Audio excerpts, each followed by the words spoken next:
jump right in. It's an unfortunate reality that immigration enforcement relies on appearance-based assumptions. So the most common type that we know of is racial profiling. We see this in policing.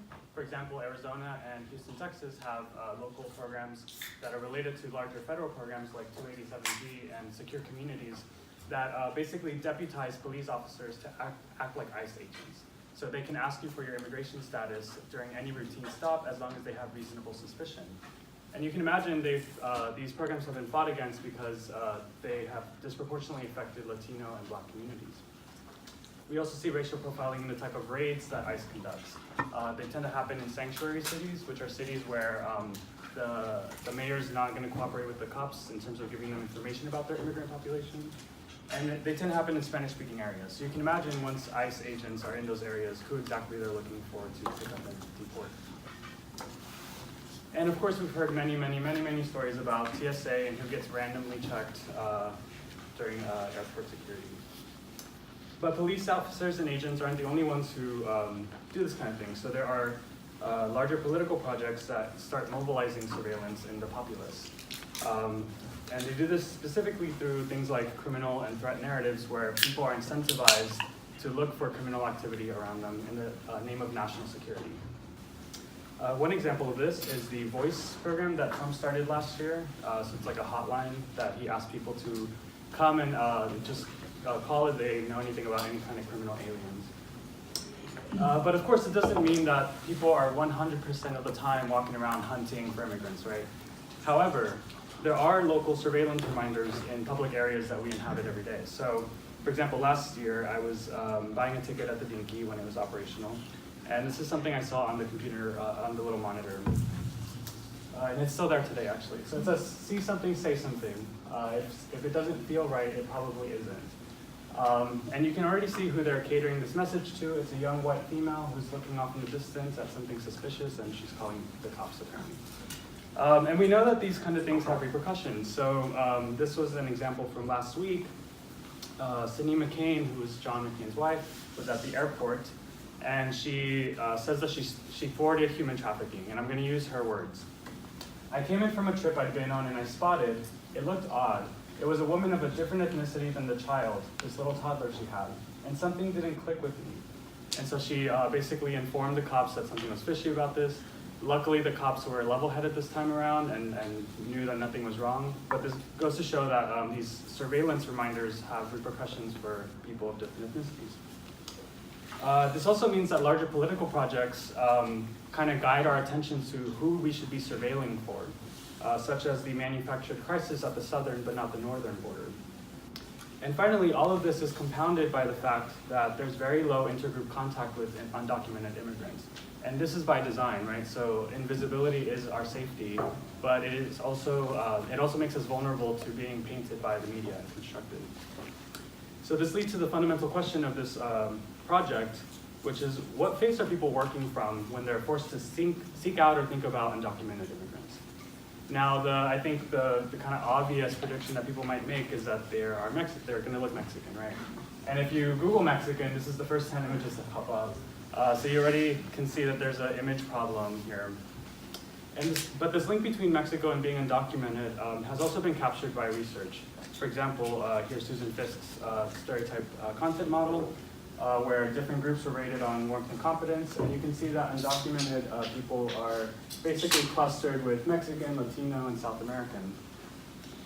But research is not the only place that has called attention to this link. We've seen a lot of activism on the US-Mexico border. For example, in 2013, this photographer decided to humanize recent deportees from Arizona by giving them a face. But more recently, this link has also been problematized. So people started questioning, is the face of the undocumented immigrant still Mexican? And this comes from a lot of different sources. So this is some Pew data. Over the last decade, the number of unauthorized immigrants has declined in the US. And many of those, the decline has been in terms of Mexican immigrants, whereas other countries have increased. And we know that that increase is partly due to Asians outpacing Mexicans in terms of undocumented growth. So they usually come from China, South Korea, and places like India. And we've also seen a lot of public articles about white undocumented immigrants. And you can already see the kind of framing that's very different here. So it's almost like a surprise that these undocumented white immigrants were caught in this immigration document. But ethnicity and race isn't the only way that we can visualize someone, right? So there's been a war in the media framing immigrants through moral and merit lenses. For example, they have painted us as related to MS-13, a Salvadorian gang, and they've also painted us as murderers and rapists and killers, as Trump has said previously. But we've also been framed as Harvard medical students and Ivy League students and valedictorians of our classes. And so you can see that there's many dimensions at play. And so this means that predicting the visualized face of the undocumented immigrant is going to be not so easy. So this is the roadmap to the project I'm going to be showing you today. There's going to be two studies. The first study focused on institutional immigrant statuses, so things like undocumented, documented, or being a citizen. And then the second study will focus on more intersections, so what happens when we throw class into the mix. But these two studies are going to try to answer three questions.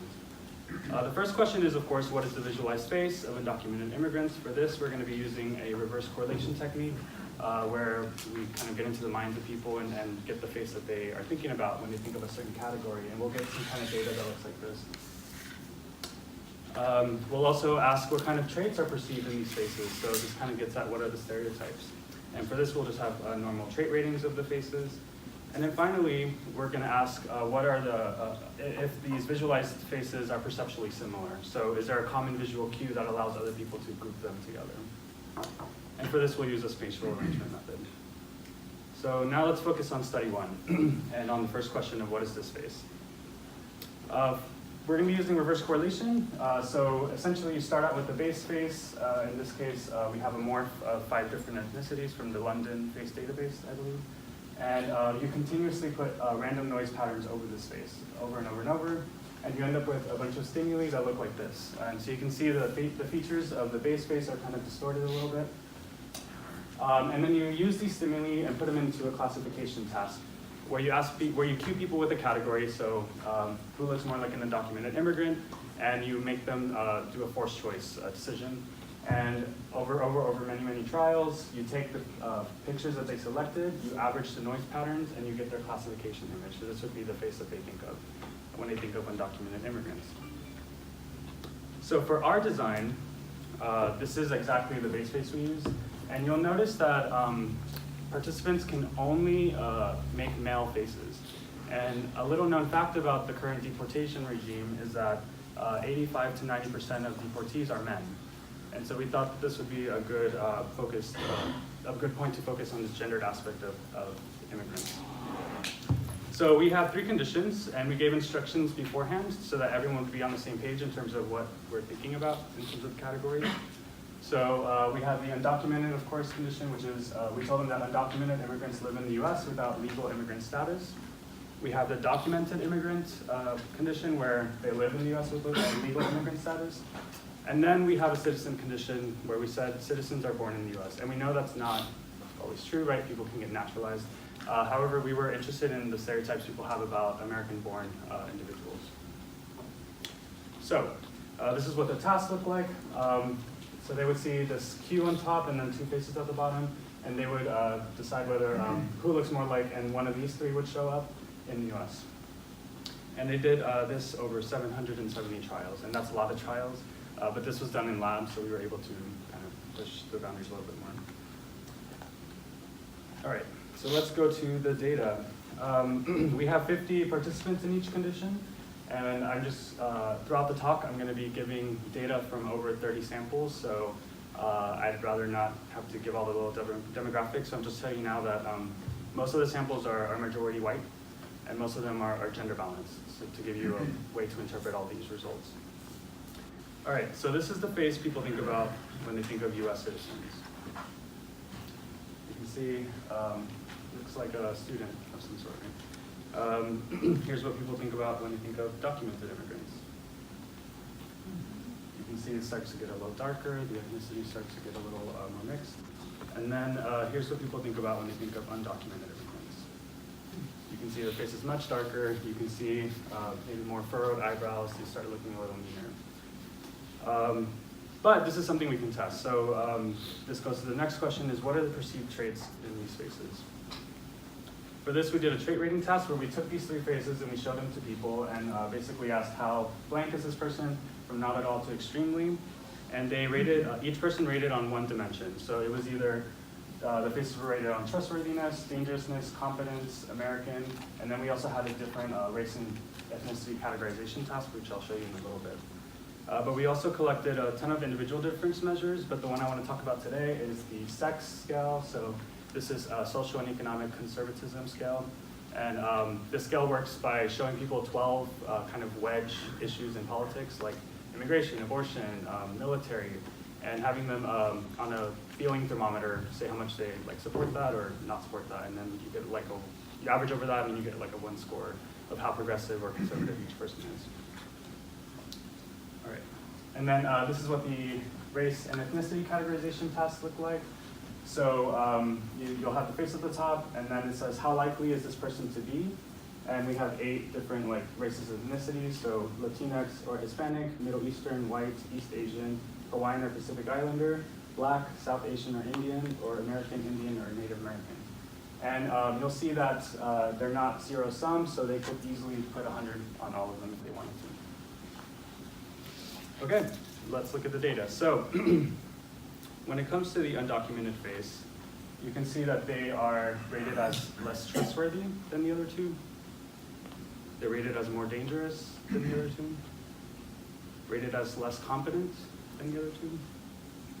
And also less American. All of this time, documented immigrants were also rated as less American than the citizen.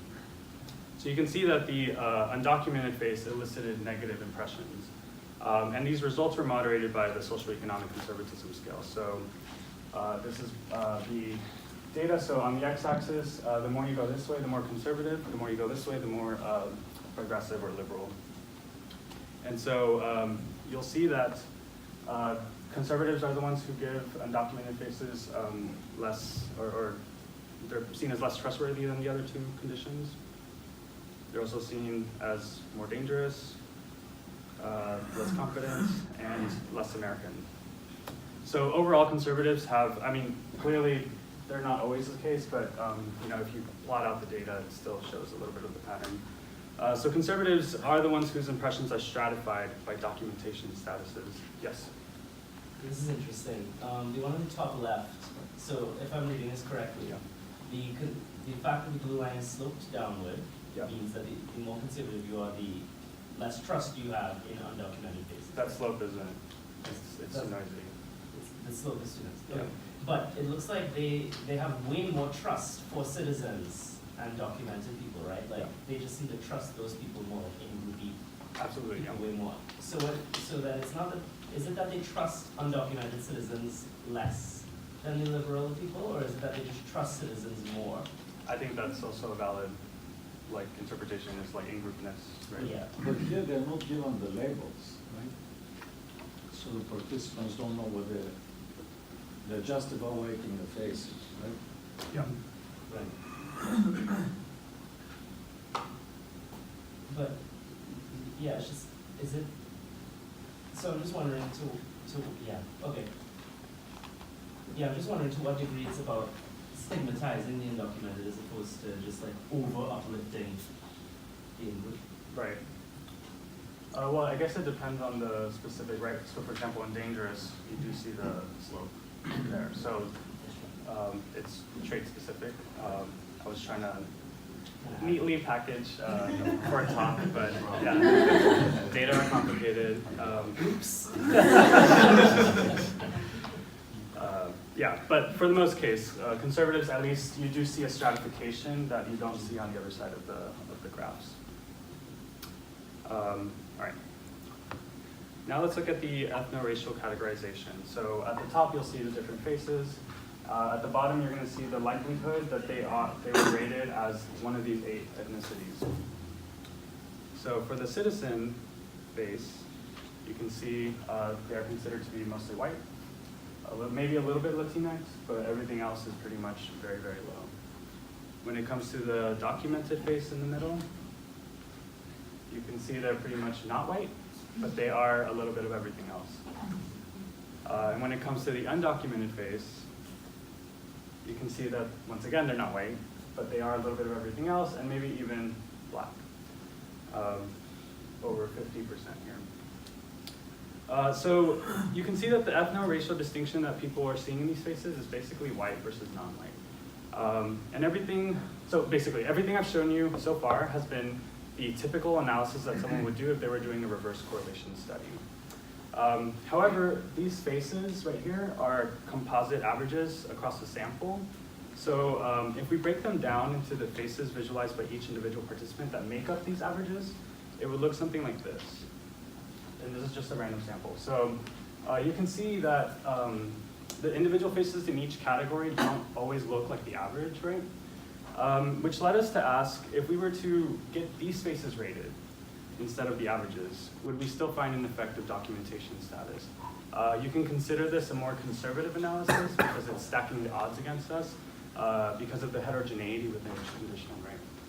So that is exactly what we did.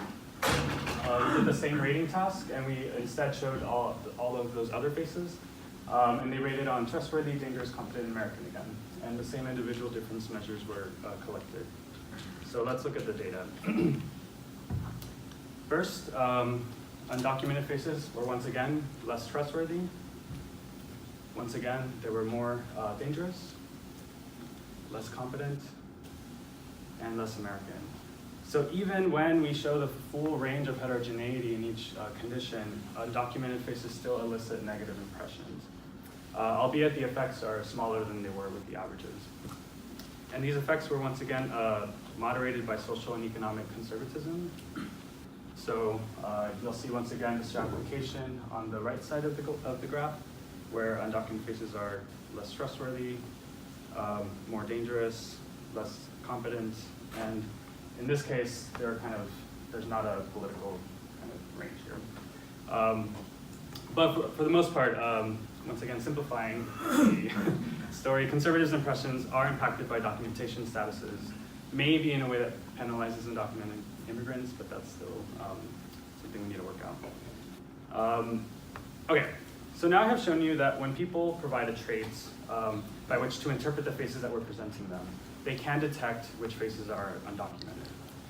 However, if we were not to provide a trait as an anchor, is there some common visual cue in these faces that allow people to group them together in a kind of data-driven manner? So for this, we use the spatial arrangement method. And the goal here is for people to sort these faces by similarity. In this case, people are only going to see 15 faces from each of the 3 conditions, which means they're only seeing a subset of all the faces. Which means that to get the similarity between all possible pairs in the full stimulus set, we needed to get a larger sample, so we collected around 200 participants for this task. This is what the screen would look like at the end of their sorting. So it might look something like this. And of course, now it's our job to figure out what is the similarity between each face and how do we calculate that. So first, we look at the pixel distance between these 2 faces, which we call the face distance. But of course, this also means that we would have to do our analysis in pixel units, and we know every computer monitor is different and so on. So we have to kind of normalize them in some way. So what we do is we also find the max distance between any 2 faces on the screen. This would be the distance between these 2 faces, for example, because they're the furthest from each other.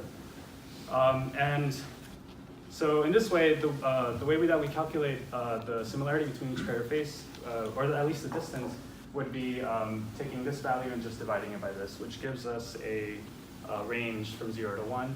So if the score is a 0, that means they're very similar. They're basically right on top of each other. There's no distance between them. But if the score is a 1, it would be these 2 faces, for example, right there. But of course, we're also interested in similarities. So all you have to do is subtract from 1, and then you get the opposite ranges, right? Where a 1 of similarity would be that they're on top of each other, and 0 similarity would be that they're the furthest spaces from each other. So, does pixelize different distances like absolute values, or how is that? This one? Is that computed by the absolute value of the differences, or what's the? This part, or the distance. The pixelized distance between 2 images. I think. You just subtract them from each other and then you average, or you take the Oh, absolute sorry. value? Right. So it's the distance formula. So you take So the it's x, y. squared. Yeah. Okay. Right. All right. Any more questions? So this would be what the data would look like for one participant. You can see on the left side, the stimuli are ordered by their categories. So A's are undocumented, B's are documented, and C's are citizens. And same thing at the top. And the value for between each pair of faces is the similarity score. So the darker the score, the more similar. The lighter the score, the more different they are from each other. Or at least the more distant they were from each other. So for example, this face and this face would be very different from each other, whereas the same face with these faces would be very similar, right? And to answer whether there's a common visual cue that allows participants to kind of group these things together, we use a simple definition of what it means to be a category. So we would want the within category similarity to be greater than the between category similarity, right? So we want, if people are sorting undocumented faces closer to each other, then these values in here should be larger than the values out here, for example. Same thing for documented, these should be greater than these two, and then these for citizens should be greater than all of these. Let me show you the data. All right, so here we have the within minus the between similarity. So anything greater than 0 would mean that they are grouping those conditions closer to each other, the faces in them at least. And you can see that people are sorting citizen faces together, and they are sorting undocumented faces together. But documented faces are kind of not really creating their own category, which you might maybe predict if they have some resemblance to these other two categories, for example. And so now we know that the faces that people visualized had some common cue that allowed others to kind of group them. And so the question becomes, how did they manage to do this without any instructions to the dimensions they should be sorting on, right? So it's possible that they may still be tapping into the traits that we had the faces rated on previously, like trustworthy and dangerous and American, even if we didn't put those in their face, right? And so we did, for this next analysis, we did something a little complicated, but I'm gonna go step by step.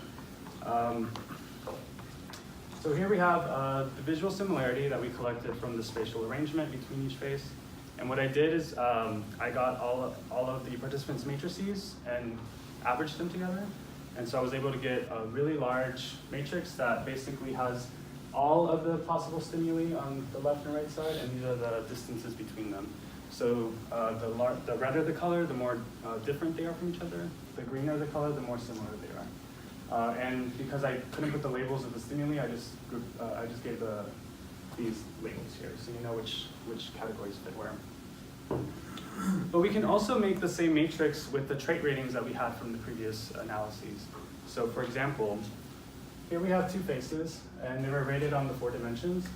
And one thing we could do is create a distance score by subtracting the trait ratings, right? So the distance between these two faces on trustworthiness, for example, would be 5, 6 minus 1. The distance between them on dangerous would also be 5, 1 minus 6, and you just take the absolute value, for example. And then you take all of these pairwise distances on the trait rating scale, and you can start to create the same similarity matrix, at least, or distance matrix in this case. So you can make one for trustworthiness, for dangerous, for competence, and American. And now we can ask, do any of these trait similarity matrices help us understand how people are organizing the faces on the visual similarity? And for this, we can do a correlation, right? So I'm just going to start showing you little correlation values. So with trustworthiness, the visual similarity, the organization, the visual similarity, and organization in the trustworthy scale is around 0.24, 0.27 for dangerous, 0.33 for competent, and 0.49 for American. So I'm very tempted to say that the visual organization of these faces primarily matches how other people see them in terms of American, right? But this is a very strong statement because these correlations don't take into account that these are also correlated with each other, right? And so the question becomes, once we start controlling for these other factors, does the independent relationship still hold between the trait similarity and the visual similarity? So here we have, at the bottom triangle, we have the correlations that I just showed you in the previous slide. So that would be these, right? 0.49, 0.27, 0.24, and 0.33 with the visual similarity. And at the top of this triangle, we have partial correlations. So now what we have is the relationship between American and visual similarity controlling for these other three factors. And you can see that once we start controlling, the relationship between American and visual similarity is very much still there, right? Maybe it decreased a little bit, but it's still pretty strong. Whereas the other three, the strength of that relationship has basically dropped by over half, and it's basically almost not there. So we can say that American is the primary dimension by which people are sorting these spaces without any kind of instruction as to what they should sort by. Are the pictures luminance matched? Are there some that are darker than I imagine some are darker, just based on. Okay. So the reason I ask is because I would imagine that, so that would give them the darker faces a higher similarity. And so what American might be picking up is just white. Absolutely. That's my argument. Yeah.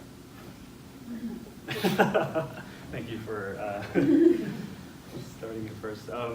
So if we summarize, what is the visualized face? You can see that they are racially distinct in some ways.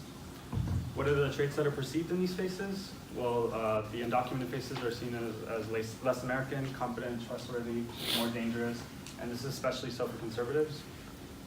And then finally, are the visualized undocumented faces perceptually similar?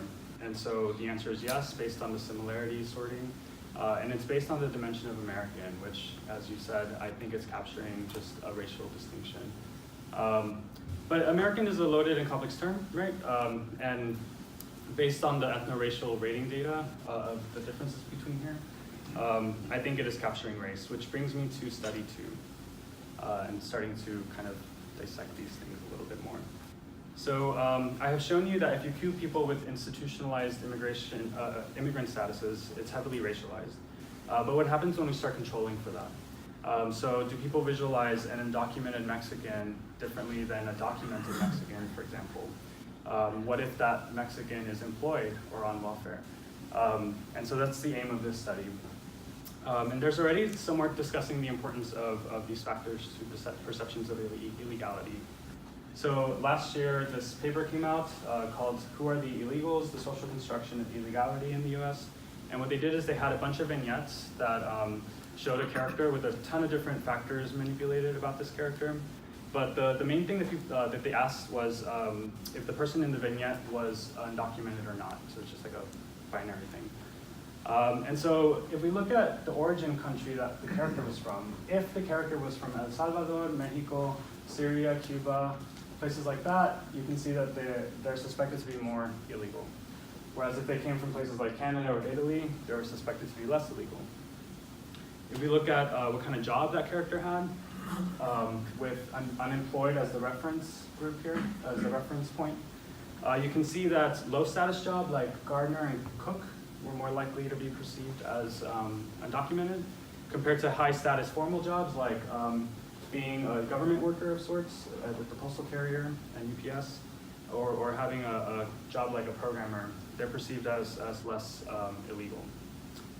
And then when we look at things like government benefits, so an informed person would know that undocumented immigrants can't receive government benefits, right? You need Social Security. Fortunately, many of the participants in this study knew that, and so you could see that if the character had Social Security income, Medicaid, or other forms of aid, that they were less likely to be perceived as illegal. However, what's also interesting here is that welfare and food stamps, while still perceived as negative, did not necessarily reach significance. And so the stereotype that undocumented people soak up welfare is something that's still out there and it gets peddled around and it won't die. And just November of last year, powerful people are still peddling it, right? So here we have Trump who retweeted a claim, of course, that illegals can get up to $4,000 a month under federal assistance programs, which is incorrect. And he also tweeted something that had incorrect evidence anyway. So it turns out that even though it shouldn't be an important factor of illegality, it kind of is. So while this study found important factors, it only really looked at main effects, but what happens when we intersect them? What are the visual stereotypes that manifest when we do that?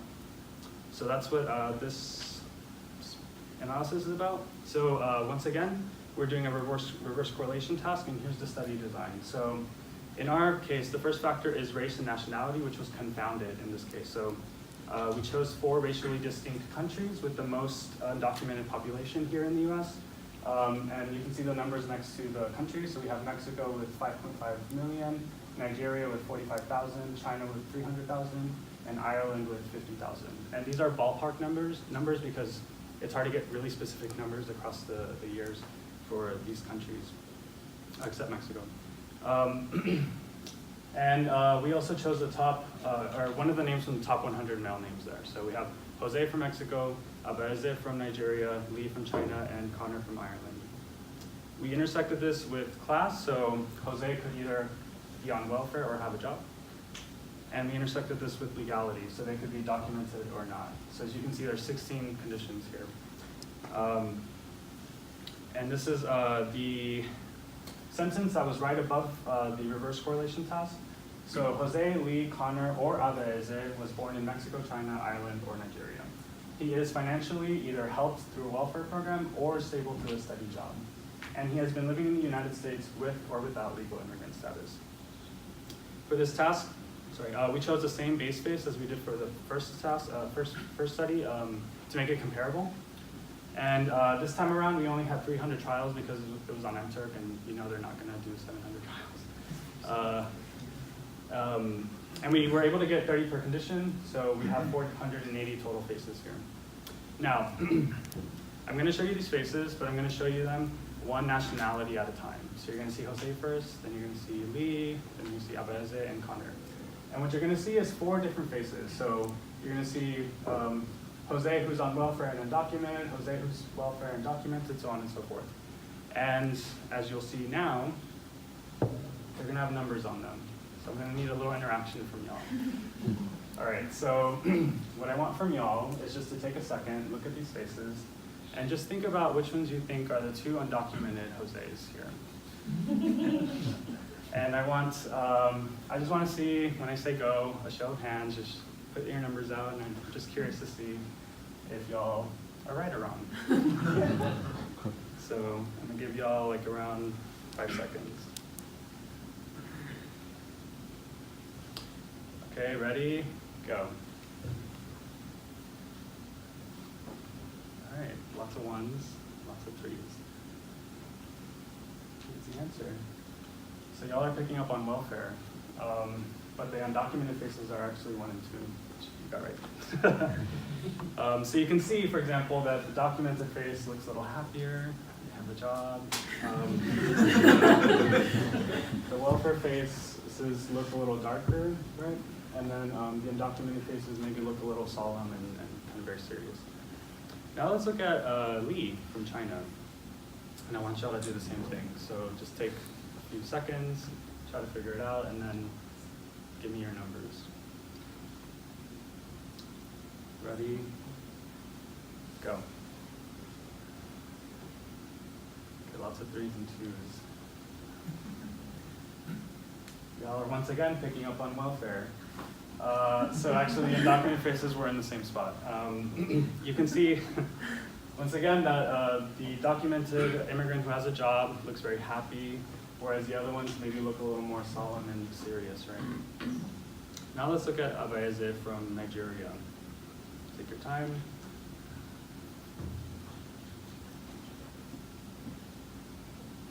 Okay, go. It's more mixed this time around. It's a little harder. So here's the answer. The undocumented Abeze is on the right side. The welfare Abeze is on the diagonal corner. So you can see it's a little harder to see the differences here. But the difference that does continue to happen is that documented immigrants with jobs tend to look happier. Now let's look at Connor from Ireland. And I just want y'all to, once again, find the undocumented Connors. Ready, go. lots of threes and twos. Y'all were right. So this time around, y'all picked up on like the really angry guy. And you can see that Connor with the job just looks very peaceful and calm. Even if he's on welfare and documented, he's still peaceful a little bit. So now we can start to ask, what are the traits that are perceived in these faces, right? It's a lot of faces, and I'm not going to data dump on you. But what I will do is take inspiration from Susan Fisk's kind of two-dimensional approach. So what I'm going to be graphing or plotting here is by nationality, you're going to see the 4 different faces and on their average ratings of competence and dangerousness. Yeah, and see like who clusters together and who's kind of differentiated from the rest. So first, let's look at Jose. And you can see that basically they're all lumped on top of each other. On the competence dimension, they're not ranging at all. They're pretty much on top of each other. On the dangerous dimension, though, there is a little bit of spread, where Jose, who has a job and is documented, is actually perceived a little differently from the rest, which is interesting, but let's see if this pattern continues. Here we have Lee from China, and actually we see the same thing, that Lee, who has a job and is documented, tends to be a little different from the rest. What about Nigeria? Oh, same thing, documented, has a job, a little different. What about Connor? Interesting. So now, instead of documented and job being the one who's differentiated, Connor is differentiated when he's undocumented and on welfare. So whenever, and he's given the benefit of the doubt otherwise, right? So they're a little lower on dangerousness on the other hand. But before I summarize all of this, let's look at American. So once again, dangerous is on the Y, American's on the X. And you can see that across the nationalities, within, or at least within each nationality, there's not much differentiation on the American dimension. They're all seen pretty similar in terms of Americanness. But what you do see is a main effect. So Irish, the white immigrants basically seen as more American than the Nigerian and the Mexican, and then the Chinese immigrant is seen as the least American here. Probably part of the perpetual foreigner stereotype. So the key points here are that there's a white and non-white distinction where minoritized immigrants must be excellent. They must have a job. They must be documented to stand out. While white immigrants are given the benefit of the doubt and only stand out when they violate that kind of American dream narrative. But another important thing to note here is that the pattern and results don't track population numbers, right? So it could be the case that because there's a lot more Mexicans, they could see much differences between those types of Mexicans. But it turns out that we don't see that tracking population numbers. Instead, we see a racial distinction in how visual stereotypes are manifesting here. So I'm going to conclude by kind of summarizing everything and just saying that when you're cued with a general category in terms of immigration status, the statuses are mainly differentiated by the American dimension, which is race, as I'm arguing. And this has downstream impacts on trait judgments, which depend on ideology. But when you're cued to specific intersections that start to look at class and start to control for race and nationality, you see that the visualization begins to break down. And the only time that you're able to visually create like a very distinct face is when it violates the dominant narratives. So for a minoritized immigrant, this means achieving the American dream. For white immigrants, it means failing to achieve that dream. And so if you put all these things together, I'm arguing that legality as represented in the mind has no independent existence from a racial anchor. And one thing that you should keep in mind is that these are conservative estimates. So I use the term undocumented, but I could have used the term illegal or illegal immigrant, right? Which are shown to be a lot more stronger in terms of negative value. Right, okay, so I just want to end by saying my final thoughts. So my goal here isn't to say, let's go round up these white undocumented people.